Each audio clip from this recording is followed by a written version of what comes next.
Entre as idades de 40 a 55 anos, os homens podem perceber sintomas semelhantes à menopausa, de modo diferente das mulheres. Os homens não têm um sintoma específico como, claro, a interrupção da menstruação para marcar a transição. A palavra também muda, é chamada andropausa. Ambos, no entanto, são caracterizados por uma queda nos níveis de hormônios. Para tirar as nossas dúvidas sobre a andropausa, quem está aqui é a endocrinologista Daniela Romagnoli. Boa tarde, doutora. Boa tarde. Seja muito bem-vinda sempre, Obrigada, gente. É um prazer estar aqui mais uma vez com vocês. Bom, a gente está falando aí de andropausa e menopausa, ou seja, a gente está falando na queda dos níveis de hormônios. Que hormônios são esses, doutora? Olha, basicamente, na menopausa, a gente tem a queda do hormônio feminino estradiol.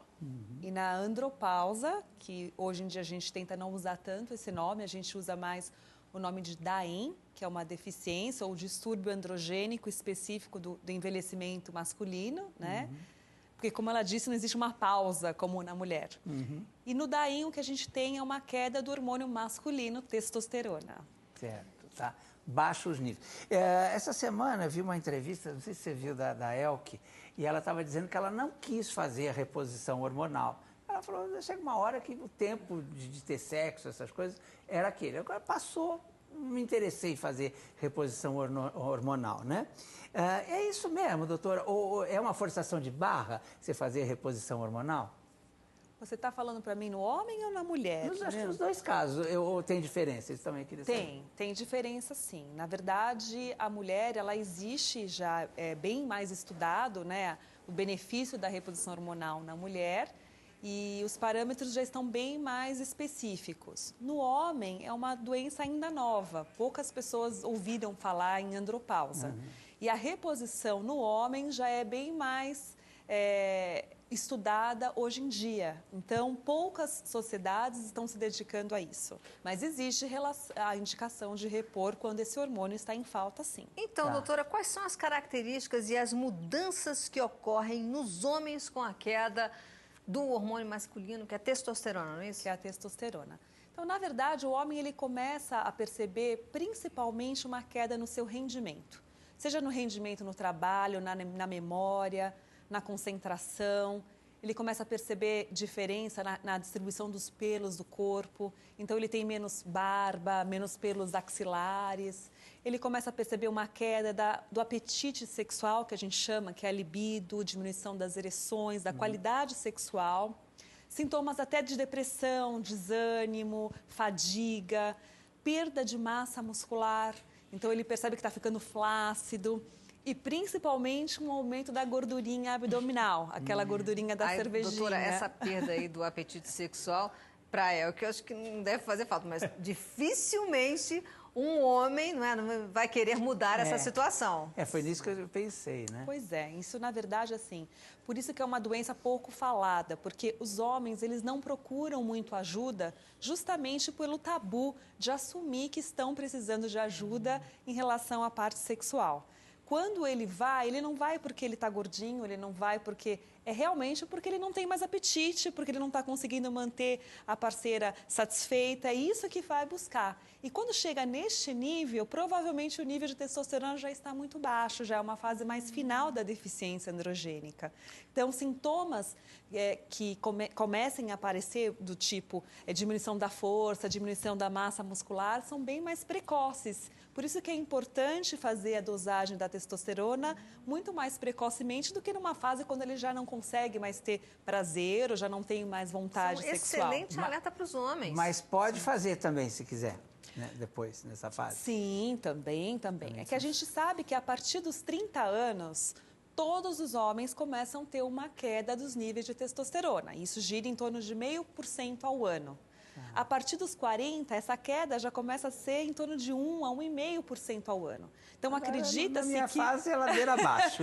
Acredita-se que o homem, em torno dos 70 anos, ele já está com 35% da testosterona que é normal para um adulto jovem. Então, isso é uma coisa natural. Só que como ela acontece de uma maneira muito insidiosa, silenciosa e lenta, diferente do que acontece na mulher, que em 1 ano dos sintomas ela já começa a ficar sem a menstruação ou com irregularidade menstrual, o homem não percebe que isso está acontecendo.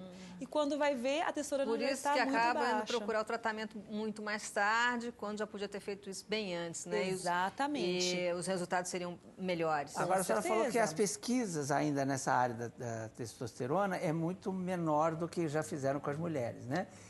Como é que está essa pesquisa aquilo que eu perguntei sobre a ELC, quer dizer, é um pouco forçar a barra isso? Quer dizer, é não deixar o ciclo natural da vida seguir? Eu acho assim, de jeito nenhum, Leão. Se você pensar que cada vez mais está aumentando a expectativa de vida do brasileiro, hoje o brasileiro está vivendo em torno de 80, 90 anos, a gente começa a lidar com situações próprias do envelhecimento. Então, antigamente, quando a expectativa de vida era muito menor, ninguém pensava em andropausa ou queda do hormônio masculino, porque isso não dava tempo de acontecer.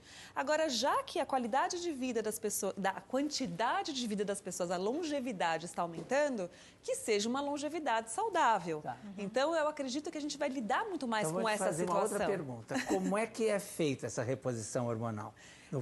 Muito tranquilo. Primeiro, ter certeza que você tem uma deficiência androgênica. Não pode fazer uma reposição porque existe risco de uma terapia sem indicação.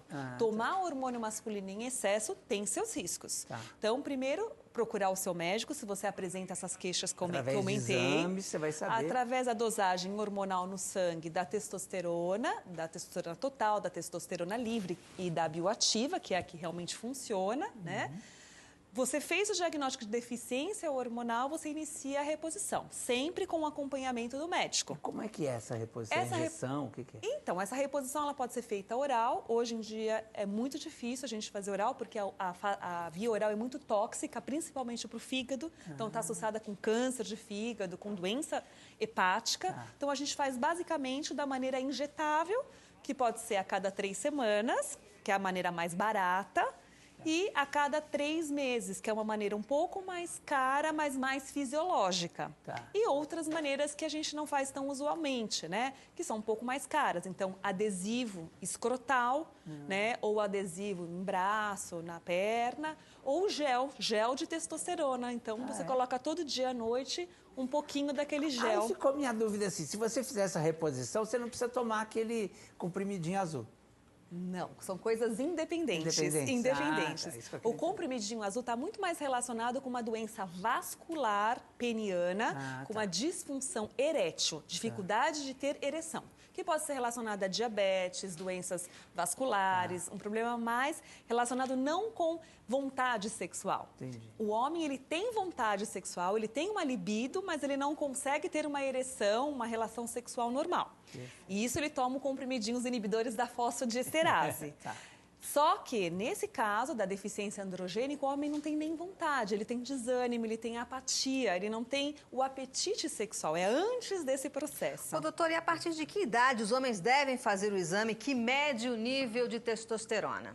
Você disse que começa a baixar a partir dos 30 anos. Sim, a partir dos 30 anos isso começa a ter essa queda gradual. Eu acho que ninguém tem que fazer se não tem nenhum tipo de queixa. Isso não tem um motivo.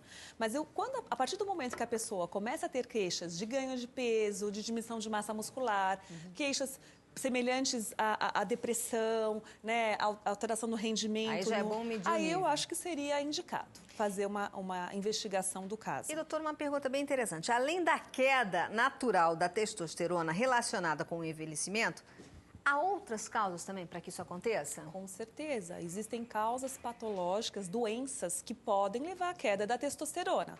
Então, por exemplo, doenças da hipófise, né, que produz o hormônio LH, que estimula o teu testículo a produzir testosterona, pode ser uma causa. A própria obesidade, a resistência insulínica, a depressão por si só, a doença, a depressão, tudo isso faz cair testosterona.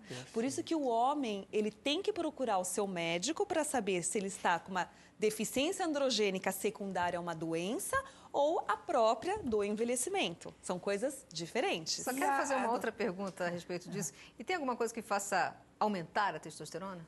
Sim. Alguma sim. coisa que não seja medicamentosa? Então, existem, claro, os hormônios da testosterona, como eu falei, das vias que a gente comentou, que é a própria testosterona, ou derivados da testosterona. E a gente sabe que a prática de atividade física, o prazer, o lazer, um bom sono, uma alimentação pobre... Isso aí que eu queria saber, a alimentação. Alimentação pobre em gorduras saturadas, principalmente carne vermelha, pobre em carboidrato, tudo isso melhora a secreção da testosterona. Quer dizer que então a alimentação pode interferir na redução ou no aumento, né, do hormônio da testosterona. Hormônio da testosterona, com certeza. É importante o homem se ater que não é só receber o hormônio testosterona, o resto também tem que ser feito. Ele tem que combater o sedentarismo, o excesso de peso, a obesidade, ele tem que fazer atividade física, tudo isso vai melhorar o tratamento dele. Em geral, quem faz tudo isso, como você está dizendo, faz com que... Não é mais andropausa, como é que você falou o nome? Deficiência androgênica do envelhecimento masculino, DAEM. Então faz com que essa DAEM apareça quando ele for mais velho, né? Demore a aparecer? Com certeza, demora a aparecer ou senão não aparece. A gente sabe que tem 30% dos homens que vai ter DAEM, uma porcentagem não tem DAEM. Isso provavelmente é a genética. Tem muitos homens que não chegam a ter essa deficiência androgênica. Eles envelhecem de uma maneira sem ter deficiência androgênica. Ainda não se sabe muito bem se isso é de etiologia genética ou não. Ainda isso não está muito bem definido. Agora, essas suas informações são excelentes para desmistificar esse problema, né? Porque às vezes a pessoa demora muito, como você falou, os sintomas, quando começarem a aparecer, e não é sintoma relacionado ao apetite sexual, mas sintomas como o cansaço, né? Esse acúmulo de gordura na barriga, já procura logo um endocrinologista? Pode ser um endocrinologista, um clínico geral, um urologista, precisa procurar ajuda. Porque ficar associando isso ao próprio do envelhecimento, eu tô gordinho porque eu tô ficando velho, eu tô ficando rabugento porque eu tô ficando velho, eu tô ficando mais fraco, mais flácido, sem massa muscular porque eu tô ficando velho. Não, nem tudo é associado ao envelhecimento. Pode ter uma causa hormonal para isso. Tá certo. Muito obrigada, então, pelas suas informações. Obrigada mais uma vez vocês pelo convite, gente. Doutora Daniela, a gente tem que envelhecer sempre com qualidade de vida, não é? Se tem aí informação tudo disponível, por que não?